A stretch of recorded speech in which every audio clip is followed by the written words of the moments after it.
అసూయ అనేది చాలా ప్రమాదం.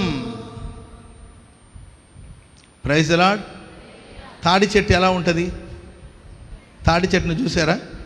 సన్నగా పొడుగ్గా ఉంటుంది. Praise the lord. మర్రి చెట్టు ఎట్టుంటుందండి? ఎట్టుంటుందండి మర్రి చెట్టు తెలుసా?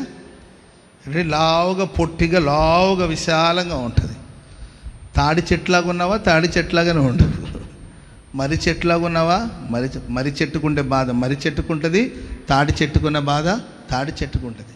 గాలి వచ్చినప్పుడు తాడి చెట్టు అని ఊగుతూ ఉంటుంది, చెప్పలేము ఎట్లా ఏమైనా ఏ చిన్న తేడా వచ్చినా విరిగి కింద పడిపోయే ప్రమాదం ఉంటుంది తాడి చెట్టుకి. మర్రి చెట్టు అంటామండి, ఊడలు దించేసి స్ట్రాంగ్గా ఉంటుంది, పొట్టిగా ఉండొచ్చు కానీ గట్టిదే. అది పొడుగ్గా ఉంది, ఎప్పుడు ప్రమాదం ఉంటుందో తెలియదు మనకు.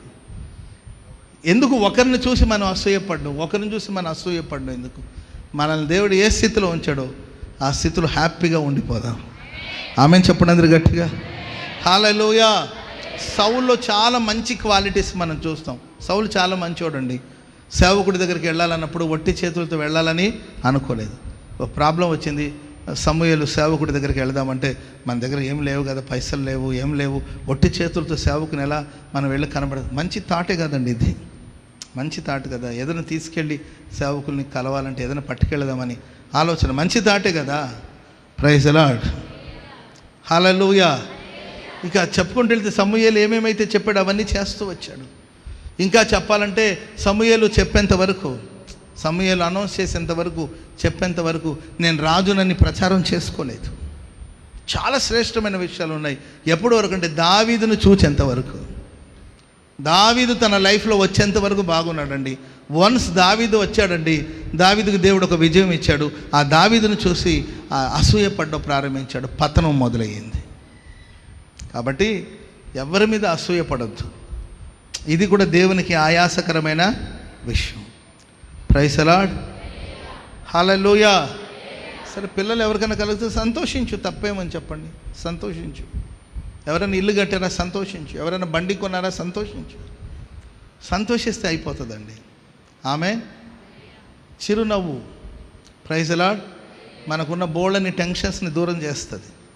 ఎప్పుడు మొహాన్ని వికారం చేసుకోవద్దు కదండి. పేడ తట్లాగా ఉండకూడదు మన మొహాలు. ఓ చిరునవ్వుతో ఇల్లు కట్టిన గాడ్ బ్లెస్ యు అమ్మ, అయిపోయింది అంతే. దాని గురించి ఎందుకు థింక్ చేయడం? నువ్వు వాళ్ళు నిన్న మొన్న వచ్చారండి. మనకు సమస్య అంతా ఏం తెలుసండి, మనకు లేదే అని బాధ లేదు, వాళ్ళకు ఉందే అని బాధ. అన్న ఇంట్లో కూడా మరి ఆ పెనిన పిల్లల మీద పిల్లలు కంటుంది. ఆ పెనిన మీద పగ పెంచుకోలేదు, అసూయ పెంచుకోలేదు. అయ్యా ఆ పెనిన పిల్లల్ని కంటుంది, నాకు పిల్లల్ని ఇమ్మని అనలా. దేవా నాకు ఒక మగ పిల్లవాడిని దయచేస్తే అతడు జీవితకాలం అంతా నీకు ప్రతిష్ఠుడుగా ఉంటాడు అని చెప్పి దేవుని సన్నిధిలో ప్రార్థన చేసింది. దేవుడు వెంటనే ఆ ప్రార్థన విన్నాడు. ఆమె ఎవరో ఇల్లు కట్టారని నీవు ఇల్లు అడగొద్దు, ఎవరికో బండ్లు ఉన్నాయని నీవు బండి అడగొద్దు, ఎవరికో కారు ఉందని నీవు కారు అడగొద్దు, ఎవరో పెద్ద చర్చి కట్టారని నీవు చర్చి కట్టొద్దు, ఎవరో చేశారని కాదండి. ఈ పోటీ ప్రపంచంలో ఎవరి వైపు చూడొద్దు. విశ్వాసమును కర్తయు తను కొనసాగించువాడైన యేసు వైపు చూడాలి. ఆమెను చెప్పండి అందరూ గట్టిగా గట్టిగా. హల్లెలూయా, హల్లెలూయా. సరే, ఆవేశపడింది, తొందరపడిందండి రాహేలు. తొందరపడి నాకు పిల్లల్ని ఇస్తావా లేదంటే, అమ్మాయి దేవుడు నీకు సంతానం ఇవ్వకపోతే నేనేం చేయగలుగుతానంటే, నీవెందుకు చేయలేవు, నా దాసిని చేసుకోవచ్చుగా అని ఏ స్త్రీ అయినా చెప్తుందండి ఆలోచన. అంటే మనం అసూయలు పడిపోతే ఎంతకన్నా దిగజారిపోతాం.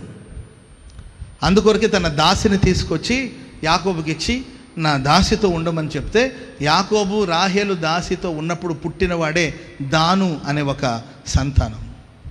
దాను గోత్రాన్ని గురించి బైబిల్లో రాయబడింది ఏంటంటే, ఆడు సర్పంలాగా ఉంటాడంట. అతడు గుర్రాన్ని పాదములను లేకపోతే గుర్రం యొక్క కాళ్ళు కాటు వేస్తే గుర్రం మీద ఉన్నోడు కింద పడతాడంట. అంటే దాని అర్థం గుర్రం మీద వచ్చేది ఎవరంటే మన ప్రభువు అయిన యేసుక్రీస్తు వారు. ఆయన తెల్లటి గుర్రాల మీద వస్తాడు. ఆమెను చెప్పండి గట్టిగా. ఈ దాను గోత్రంలోనే క్రీస్తు విరోధి పుడతాడని ఒక అంచనా బైబిల్ పండితులు చెప్తారు. దాను గోత్రములో క్రీస్తు విరోధి. మనం తొందరపడి ఆవేశపడి తీసుకునే నిర్ణయాల వల్ల అంత్యక్రీస్తుకి లేకపోతే క్రీస్తు విరోధికి మన పనిముట్టుగా మారుతామేమో. కాబట్టి సహనంతో ఉందామండి, ఓపికతో కనిపెడతాం. ఆమె చెప్పండి అందరు గట్టిగా. ఓర్పుతో, ఎవరి మీద అసూయవద్దు.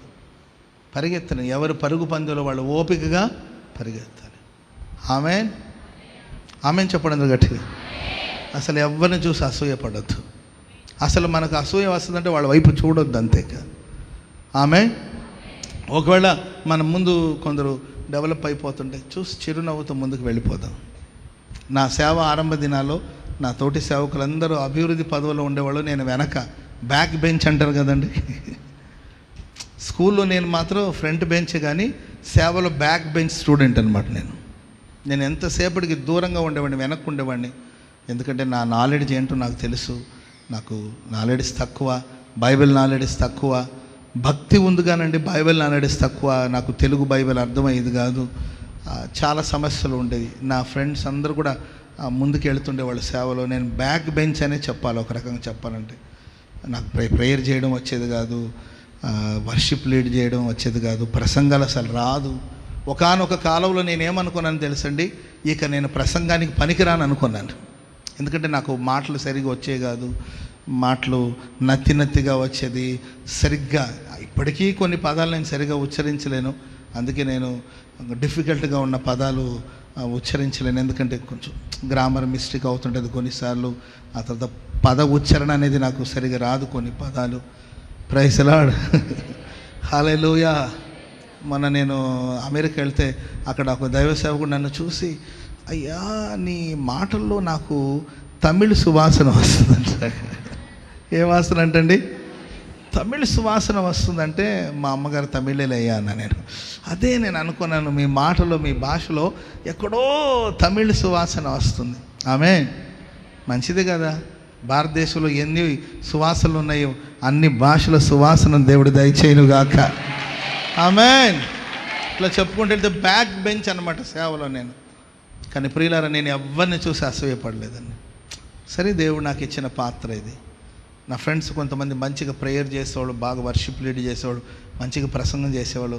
నేను కూర్చుంటూ వింటూ ఉండేవాడిని. Praise the Lord. ఎప్పుడైనా మేము సాయంత్రం టైంలో ఖాళీగా ఉంటే మేము ఒక 4-5 ఫ్రెండ్స్ అంతా కూర్చుంటే దాంట్లో ఒక ఆయన బైబిల్ చదివేవాడు. మేమంతా ప్రాక్టీస్ అనమాట, వర్తమానాలు. ఒకటి బైబిల్ చదివేవాడు. మరి మనోళ్ళకి ఇప్పుడు ఆ పద్ధతులు ఉన్నాయో లేదో నాకు తెలియదు. అరే, 4-5 కూర్చుంటే ఒకడు బైబిల్ చదివేవాడు, ఇంకొక ఆయన ప్రసంగం చేసేవాడు, ఇంకొక ఆయన ప్రార్థన చేసేవాడు. ఇట్లంతా ఒక టీమ్గా కూర్చునేవాళ్ళు. నేను మాత్రం దానిలో ప్రేక్షకుడు అనమాట. ఎందుకంటే నాకేమి రాదు కాబట్టి ఈయన చదివేది వింటుండేవాడిని, ఆయన చెప్పేది వింటుండేవాడిని, ఈయన ప్రార్థన చేసేది కూడా దేవుడితో పాటు నేను కూడా వింటుండేవాడిని. బ్యాక్ బెంచ్ అనమాట. ప్రేమైన వాళ్ళారు. కానీ నేను ఏ రోజు ఎవరి మీద అసూయపడలేదు. నాకు ఆ మంచి మనస్సాక్షి ఉంది. దేవుని సన్నిలో ఉండి చెప్తున్నాను, నాకు మంచి మనస్సాక్షి. దేవుడు వాళ్ళకి ఆ కృప ఇచ్చాడు, వాడబడిని. Praise the lord. నాకెందుకు ఇవ్వలేదని నేను దేవుడిని ఏ రోజు ప్రశ్నించలేదు. ఈ పాత్రని నీవు ఎలా వాడుకుంటావో అలా వాడుకో ప్రభు. నీ చేతిలో నేను ఒక పాత్రను, నీ చేతిలో ఒక పనిముట్టుని. ఈ పాత్ర దేనికి పనికి వస్తుందో దానికి వాడుకోండి ప్రభు అని నేను ప్రభువుని అడిగానండి. దేవుడు ఈరోజు మహిమ కలిగిన పాత్రగా మార్చి వాడుకోండి. ప్రైజ్ ది లార్డ్, హల్లెలూయా. మనకన్నా చదువు తక్కువ ఉన్నవాళ్ళు ఉండొచ్చు, వాళ్ళు ఎక్కువ స్థాయిలో ఉండొచ్చు. సంతోషించు, పోనీ దేవుడు వాళ్ళకి అవకాశం ఇచ్చాడు. నిన్న మొన్న వచ్చిన వాళ్ళు నీకన్నా ముందు పరిగెత్తుతున్నారు, సంతోషించు. నీ కింద స్థాయిలో ఉన్న వాళ్ళకి నీకన్నా పై ప్రమోషన్ వచ్చింది, పై స్థానానికి వాళ్ళు వెళ్ళిపోతారు, సంతోషించు. ఓకే, మీ రిలేటివ్స్, మీ రక్త సంబంధులు బంగ్లాలు కొంటున్నారు, ఇళ్ళు కొంటున్నారు, కాలు కొనని, పర్వాలేదు. Praise the Lord. వాళ్ళ పిల్లల మీద పిల్లల్ని ఎలా పెంచాలో కూడా కొంతమంది, పిల్లల్ని ఎలా పెంచాలో కూడా చేత కదా మనిషికి. దానికి 3 పిల్లల్ని ఇచ్చాడు దేవుడు. ఒకడు ముక్కులో గారుతుంది, ఇంకొకటి ఏమో చింపురు జుట్టు వేసుకొని తిరుగుతుంది. ఆడికేమో నిక్కరే లేదు, వీడికేమో సొక్కా లేదు. మొహం కడిగి శుభ్రంగా ఆ ముక్కులో ఉన్న సీది శుభ్రం చేసి దాన్ని కొంచెం నూనె పెట్టి తల దూవే ఆ ఓపిక కూడా లేదు ఆ మనిషికి. దానికి దేవుడు 3 పిల్లల్ని ఇచ్చారు. అది నాకు అప్పచెప్తే నేను పిల్లల్ని బంగారంలాగా చూసుకుంటా ఉంటుంది కొంతమంది, అనుకుంటూ ఉంటారు కొంతమంది. ఎవరికి ఇవ్వాలో ఎవరికి ఇవ్వకూడదో అది ప్రభు చిత్తం. నీకు ఒక టైం వస్తుంది, ఆ టైం వచ్చినప్పుడు ప్రభు నీకు సహాయం చేస్తాడు.